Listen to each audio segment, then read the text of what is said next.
Hello and welcome back to the Active Spirit Live Edition, a video series from Active Chartered Financial Planners where we talk about some hot topics, emerging trends and offer guidance in the world of finance. Well, what a year 2022 was.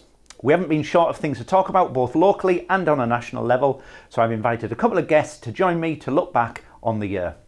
Joining me are John Duns, Director of North East Times Magazine, and Donna James, Research Director at Popular Select. Together we will chat about the past year and look forward to what 2023 holds for us. So as I say, 2022 I think had a bit of everything. We had a war none of us were expecting at the start of the year. We sadly lost our Queen.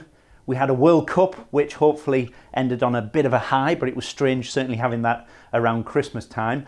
I'll come to yourself first, John. If you were looking back at 2022, how would you summarise the year and how were you feeling in your business? I think I'd summarise it in two ways, the word dichotomy, and I'll explain why. So I'm one of the joint owners of a Northeast-based media business, North East Times. We cover the whole region. We're print, we're digital, we do events. I'll come back onto that. What really has cheered me up is everybody's resilience in light of the pandemic. Remember, only a year ago, we had a Christmas where we thought we may have been locked down. We found business very, very difficult in the pandemic. But what we've found is a tremendous resilience amongst Northeast businesses right across the whole region. And we're optimistic about 2023, actually.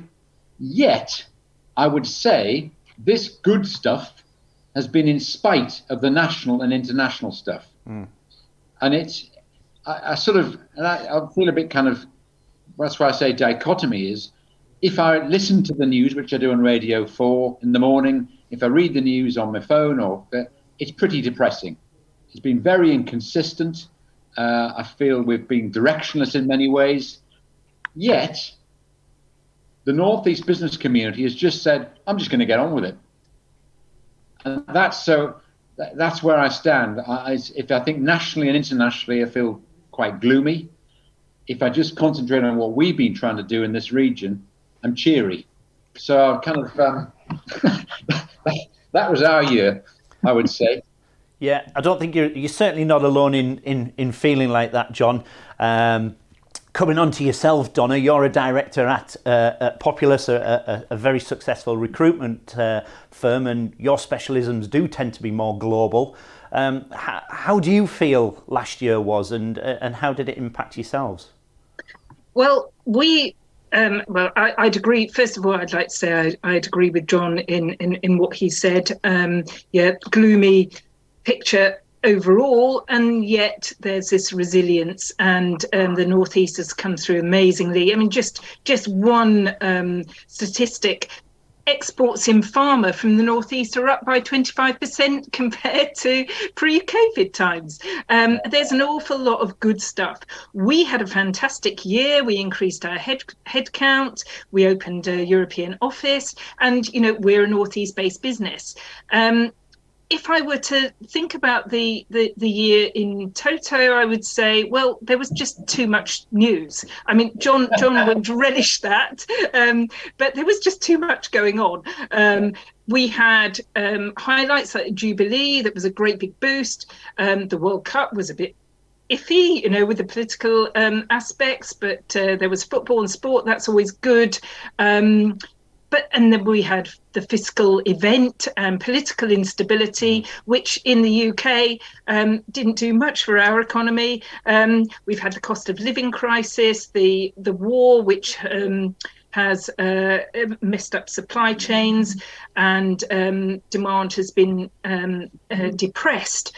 Now in the Northeast, we've seen that demand recover.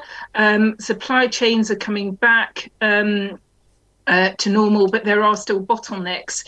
And I would say that in the labour market, we've still got some real issues, and we can see those very clearly from our standpoint. The vacancies are still around the same level as unemployment. So you've got people there to to fill the vacancies, but there are skills mismatches. So last year, a very mixed view. Globally, we can come on to looking forward to next year, but I think the Northeast has come through really well. But we have some challenges and we have some opportunities that we really need to grab. Yeah, thanks, Donna. Yeah, completely agree. It seems for every good news story we get a bad one, don't we? Or someone tries to create something, or something tends to happen in the world which then counteracts the positivity that we're trying to build. Obviously, we're all running businesses. We're all trying to do the best we possibly can, and we're, I suppose, all deep down optimistic people. Otherwise, we wouldn't be doing the jobs that we actually do. Yeah. And if we're going to be optimistic and look forward to 2023, you said there, Donna, about the challenges of employment and vacancies and such like. Looking ahead to this year, do you think that's going to get any better? Can you see it improving? I think there might be some improvement. I think it will be marginal in the labour market, and we have seen inflation has peaked. It's on its way down, which means that there won't be hopefully many more interest rate hikes, which means that investment might regain momentum. In the labour market, we aren't seeing that return to work from those economically inactive, and only 50% of those highly skilled 50 to 60-year-olds who were economically active, who left the labour market during COVID, say they want to return to work full time. So that's an issue, and I don't think the government's MOT, midlife MOT, is going to crack that one. We need employers to be a bit more flexible to allow those people back into the work in a flexible manner. Yeah, and I think the economic cycle that we're in at the moment, you don't know whether that's going to force the hand of some people to actually return to work as well. If investment funds are lower than they thought they were going to be, they might not be as sustainable for the long term in terms of replacing income. The cost of living increasing, people might feel as though they can't stay at home and retire happily like they thought they were. We see that certainly in financial services, that yes, compared to the idealistic view of 2 years ago, things have shifted. Yes, and that's already happening. The economic inactivity rate has decreased only marginally by 0.2 percentage points, but it is on that's a good direction to go in. Yeah. We've got to think outside the box. The norm isn't going to apply moving forward. The norm that we're all used to for the last 10, 20 years, it is going to be different moving forward. Life is going to be different. And, this takes me on to some, let's say, positive news, hopefully, for the Northeast, which you probably know more about, John, being further up the road from ourselves, is the Northeast Devolution deal, which was obviously announced, I think it was in literally in the last week or two.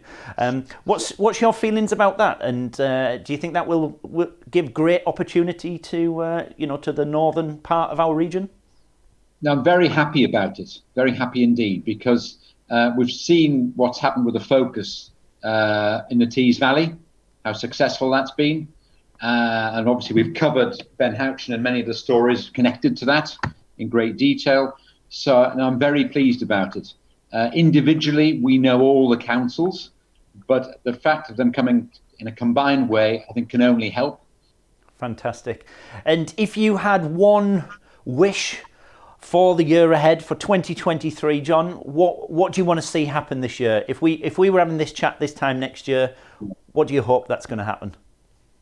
I would hope, most of all, that we have stability from government to allow business to get on with it, for want of a better way of putting it. We don't want any distractions, because, as I said, a lot of good stories out there. And when you have distractions, be it the fiscal event or other unfortunate events, it can affect confidence and just it slows the pace up of change. So that's the one thing I want to be in a year's time saying, we've had a pretty stable year. It's allowed the Northeast to keep on growing and developing and adapting itself for the new industrial revolution, frankly, which is where, we were at the heart of the first one. We need to be right in the middle of the second one. And I think we are in many ways, actually. A lot of it's sort of under the radar and doesn't get focused on with national stories. But we are very clever here. And if there's another thing, I would add a second thing, Carl. I'd like this region to be recognised for people being clever more than anything else. Definitely. No, thank you for that, John. And finally, the same question to you, Donna. What do you want to happen this year?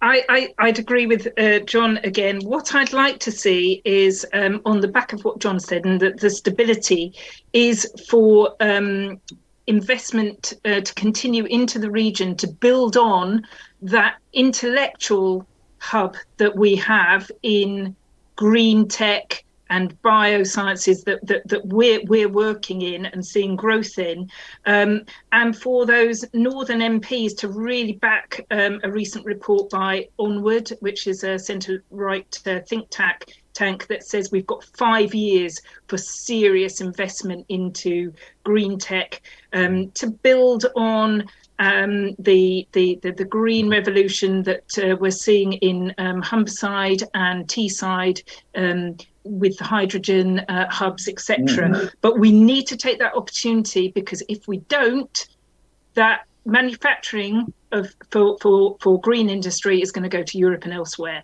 And so there's a threat there as well. So I'd like that investment to come into those green sectors and the high-tech sectors.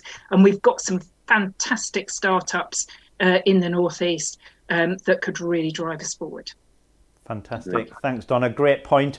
And thank you again, John. Fingers crossed this is going to be a much better year.